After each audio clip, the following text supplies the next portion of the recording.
चला आज आपल्याला बनवायची आहे छान असे क्रिस्पी कॉर्न. खूप सोपी पद्धत आहे, झटपट रेसिपीला सुरुवात करू. चला आता इथे बघा, एक भांड्यामध्ये आपल्याला ना पाणी गरम करायला ठेवायचं आहे. आता इथे बघा बाजारामध्ये भरपूर असा मका येतो. चला आता इथे बघा मका आहे ना 2-3 मिनटं उकळून घेतलेला आहे. अगदी 2-3च मिनटं आपल्याला गरम पाण्यामध्ये थोडासा बॉईल करून घ्यायचा, बघू शकता. चला त्याच्यानंतर आहे ना चाळणीमध्ये असं काढून घ्यायचा, निथरून घ्यायचा. एक भांड्यामध्ये इथे काढलेलं आहे, बघू शकता. त्याच्यानंतर आता याच्यामध्ये आपल्याला चवीनुसार मीठ घालून घ्यायचं. आता त्याच्यानंतर याच्यामध्ये ना आपल्याला कॉर्नफ्लॉवर आणि थोडंसं तांदळाचं पीठ दोन्ही पण समान घ्यायचं. ते याला लावून घ्यायचं आहे छान असं. चला ह्या पद्धतीने बघू शकता मिक्स करून घ्यायचं व्यवस्थित असं. त्याच्यानंतर आता आपल्याला याच्यामध्ये ना कढईमध्ये थोडंसं तेल घालायचं आहे, बघू शकता. चला आता त्याच्यानंतर आहे ना हे जे कॉर्न आहे ना ते असं चाळणीवरती घ्यायचे आणि ते पीठ थोडंसं खाली पडलं पाहिजे. चला आता इथे बघा तेलामध्ये छान असे फ्राय करून घ्यायचे ते.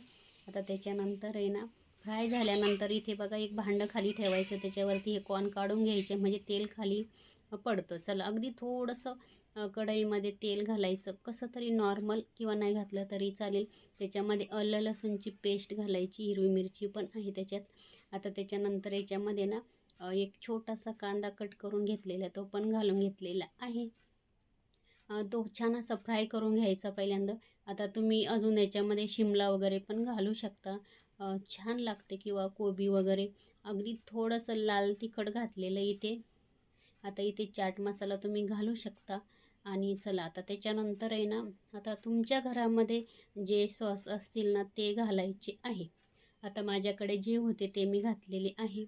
Tomato sauce, soya sauce, chilli sauce, जे तुमच्याकडे असतील घरामध्ये ते घालायचे आहे, बघू शकता. अगदी थोडं थोडं घालायचं, अर्धा चमच्याला पण कमी किंवा पाव चमचा.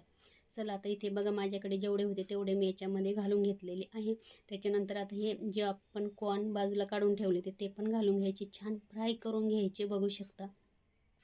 हे बघा ह्या पद्धतीने एवढं सोपं आणि एवढं टेस्टी लागतं ना, तुम्ही नक्की करून बघा. चला इथे बघा काढून घेतलेले आहे प्लेटमध्ये, एवढे सुंदर लागतात, नक्की करून बघा.